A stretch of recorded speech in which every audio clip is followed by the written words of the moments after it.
Um relatório recente da Comissão Europeia afirma que quase metade da União está exposta a níveis de alerta de seca e na França, 100 cidades já estão sem água potável. Bom, apesar dessa seca que está ocorrendo na Europa também fazer parte do cenário catastrófico dos últimos dias, que outra seca está em níveis extremamente preocupantes nos nossos dias?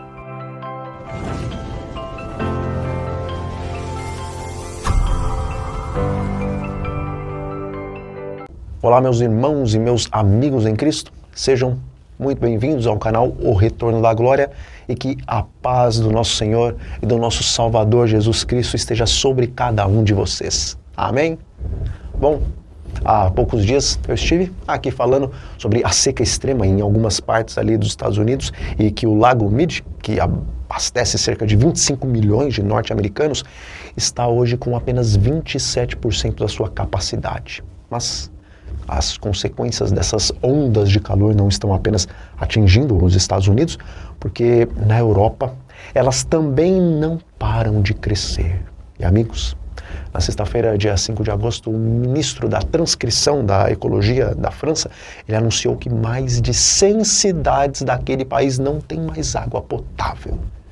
Já existem mais de 100 municípios da França que hoje não têm mais água potável e para os quais os suprimentos estão sendo transportados por caminhão para esses municípios porque não há mais nada nas tubulações.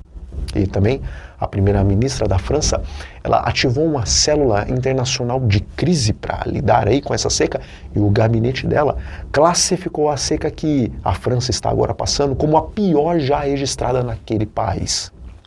A seca excepcional que estamos enfrentando atualmente está privando muitos municípios de água e é uma tragédia para nossos agricultores, nossos ecossistemas e biodiversidade. E, meus amigos, de acordo com o Ministério da Agricultura lá da França, a colheita de milho nesse ano agora de 2022 deve ser cerca de 18,5% menor do que a do ano de 2021. E como mais de 2/3 dos departamentos da França estão no nível mais alto de alerta de seca e pelo fato do verão ainda estar longe de terminar naquela localidade, Paris e também outras cidades francesas estão tomando medidas drásticas para que a situação ela não chegue ao extremo em todo o país. E diz o Espírito de Profecia: estamos mesmo no limiar do tempo de angústia, e acham-se diante de nós perplexidades com que dificilmente sonhamos. Testemunhos Seletos, volume 3, página 306. Bom, meus queridos, realmente não há dúvidas de que nós estamos vivendo nos últimos instantes da história deste mundo e que o Senhor Jesus, em breve, aparecerá nas nuvens do céu, e também não há dúvidas de que faz um bom tempo que o mundo está experimentando as dores de parto de que Jesus profetizou no capítulo 24 do livro de Mateus, e como cristãos e estudantes das profecias, nós também acreditamos que todos esses eventos que estão ocorrendo na natureza e se intensificando não são obra do acaso, mas são claros sinais de que logo o mundo dará à luz aquela grande e terrível tribulação a qual nunca houve e que jamais haverá. E, irmãos, por mais que existam países de primeiro e de terceiro mundo, vemos que, diante dos juízos pré-advento que desde agora estão afetando o globo terrestre, independente das condições financeiras dos países, no tempo das pragas, todas as riquezas acumuladas serão ineficientes para amenizar a situação. Bom, há pouco tempo atrás eu morava lá em São Paulo, e por mais que nos últimos anos não existia um racionamento de água tão grande naquele lugar, já faz algum tempo que os reservatórios não estão nos seus níveis mais favoráveis e ano após ano os noticiários com relação à água potável sempre são preocupantes. Mas agora eu moro em uma região de Santa Catarina em que as chuvas são constantes e que a umidade do ar sempre ultrapassa os 80%, e nos primeiros dias em que eu estive aqui, eu respirei um pouco mais aliviado com relação a essa questão de falta de água. Mas amigos, hoje eu compreendo que, independente de estarmos morando em um lugar que aparentemente tem abundância de recursos naturais em um instante. Essa situação pode mudar completamente porque vivemos em tempos solenes e até mesmo nos lugares em que se dizia praticamente impossível haver terremotos, por exemplo.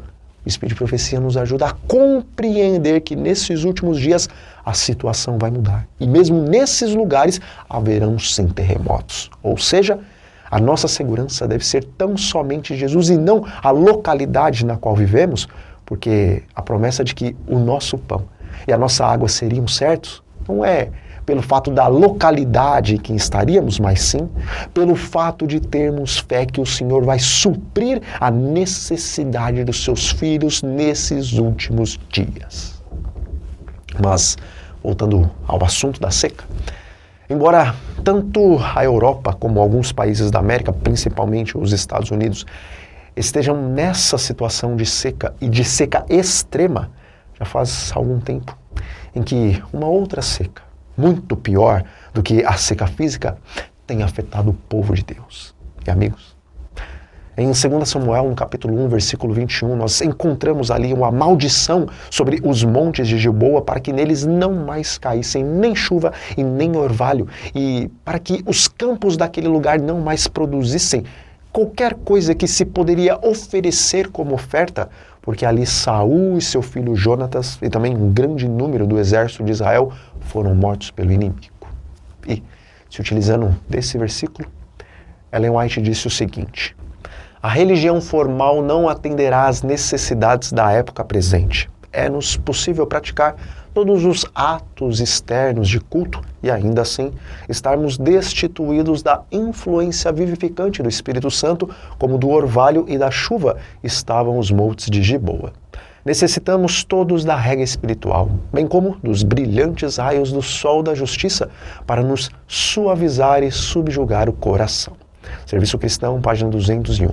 Bom, 73% do Lago Mead nos Estados Unidos está em uma seca histórica, e também a França e outros países ali da Europa se encontram em uma situação de seca como nunca houve naquela região. E, meus queridos, não é difícil perceber quando uma determinada região está sofrendo uma seca física, porque isso é nítido diante dos olhos das pessoas. E também as próprias torneiras, com a falta de água, sempre estão denunciando a situação catastrófica do lugar. Mas, e a seca espiritual? Será que é fácil de se reconhecer? E se o Senhor fizesse uma espécie de foto da sua igreja para se visualizar o tamanho da seca espiritual que hoje se encontra nela, será que o resultado seria semelhante das fotos de satélites que revelam que 73% do Lago Mead se encontra sem água? Ou será que a situação da igreja seria ainda pior?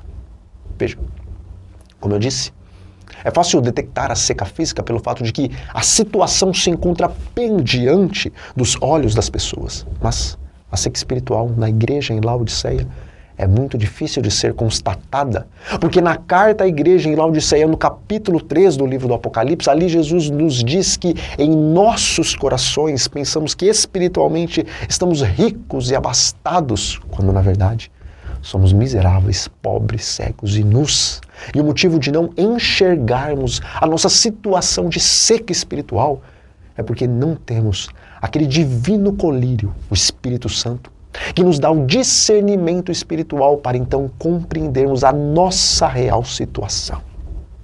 E diz o Espírito de Profecia: justamente antes de deixar os discípulos e ir para as cortes celestes, Jesus os animou com a promessa do Espírito Santo.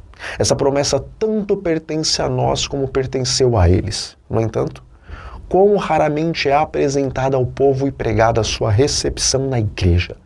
Em consequência desse silêncio sobre esse tema da maior importância, sobre que promessa nós menos sabemos através de seu cumprimento prático do que essa rica promessa do dom do Espírito Santo, pelo qual deve ser concedida eficiência a todo o nosso trabalho espiritual. Testemunhos para Ministros, página 174. Irmãos, embora hoje exista a Sala 57, que tem dado mais ênfase na oração pelo batismo do Espírito Santo, ainda assim, a promessa do Espírito Santo e a urgência dela na igreja ocasionalmente são apresentadas nos púlpitos. E parece que somente de forma incidental se toca nesse assunto em algum momento ali da pregação, e é só isso. E ainda no livro Testemunhos para Ministros, lá na página 174, o Espírito de Profecia diz que as pregações têm se demorado sobre profecias e também doutrinas têm sido apresentadas e expostas ao povo, mas aquilo que é essencial à igreja, a fim de que ela possa crescer em força e eficiência espirituais, para que a pregação das 3 mensagens angelicais possa levar convicção e serem almas convertidas a Deus, isso tem sido grandemente deixado de fora do esforço ministerial. E ela continua dizendo que o assunto do batismo do Espírito Santo tem sido colocado de lado pelos ministros e pelos pregadores, dando a entender que apenas no futuro é que nós devemos falar a respeito dele. E ela diz mais. Outras bênçãos e privilégios têm sido apresentados ao povo até se despertar na igreja o desejo de alcançar a prometida bênção de Deus.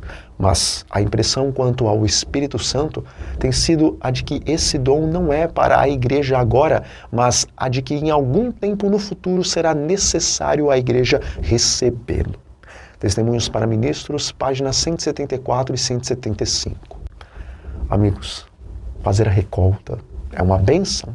E esses fins ajudarão sim muitas pessoas que estão passando necessidades.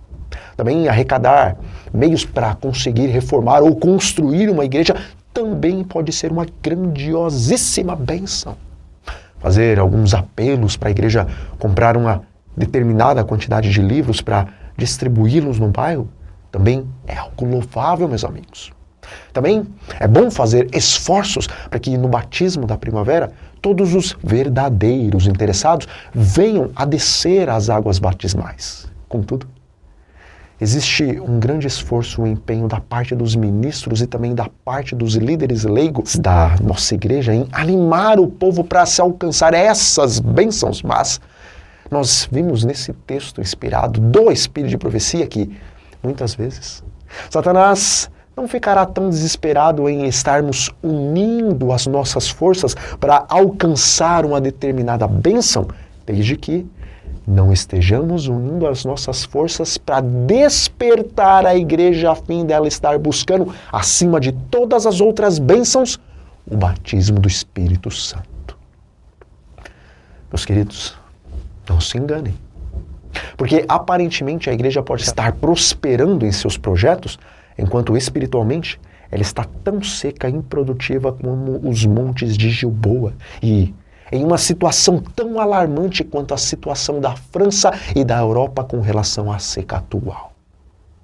Bom, na nossa pequena igreja, eu e mais 2 pessoas montamos ali um pequeno grupo no WhatsApp para 3 vezes ao dia orar pelo batismo do Espírito Santo em nossas vidas e pelo derramamento do Espírito Santo sobre os irmãos da igreja que nós frequentamos.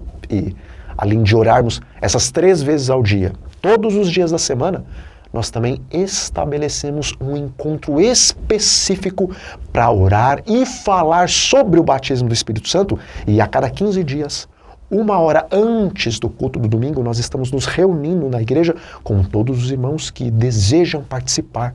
E amigos, nós começamos esse projeto há pouco tempo e até agora nos reunimos apenas 2 vezes. Mas, nessas 2 vezes em que nós nos reunimos, milagres espirituais estão acontecendo e até mesmo milagres de outras espécies também estão ocorrendo, e a alegria, a paz, a glória e o poder que nós estamos recebendo nessas reuniões é tão nítido que depois da reunião, quando começou o culto, o pregador que esteve lá na frente, ele disse que era possível identificar quais os irmãos que participaram e quais os irmãos que não participaram daquela reunião antes do culto, apenas olhando para o rosto de cada um dos que estavam ali dentro da igreja. Porque o rosto daqueles que participaram dessa reunião em busca do batismo do Espírito Santo resplandecia de santa alegria. Portanto, meus queridos, eu apelo a cada um de vocês a iniciarem aí em suas igrejas esse mesmo projeto. E não importa se no início serão poucas pessoas, mas o importante é não desistirem de orar especificamente pelo batismo do Espírito Santo 3 vezes ao dia. E outra coisa, essa não é uma iniciativa que vai durar 1 mês, 2 meses, ou 3 meses, ou 1 ano, mas essa iniciativa deve permanecer como um princípio em suas vidas, até que do céu sejamos revestidos com a plenitude do Espírito Santo em forma de chuva serôdia. Bom, nós vamos ficando por aqui, meus queridos. E se por acaso vocês têm o desejo de iniciar esse projeto em suas igrejas, mas ainda não conseguiram aí entender exatamente o que vocês devem fazer, então deixa aí nos comentários se vocês ainda têm dúvidas, porque aí eu farei um outro vídeo específico só para explicar como iniciar esse projeto, ok? Então, fiquem todos com a paz do Senhor Jesus e até a próxima.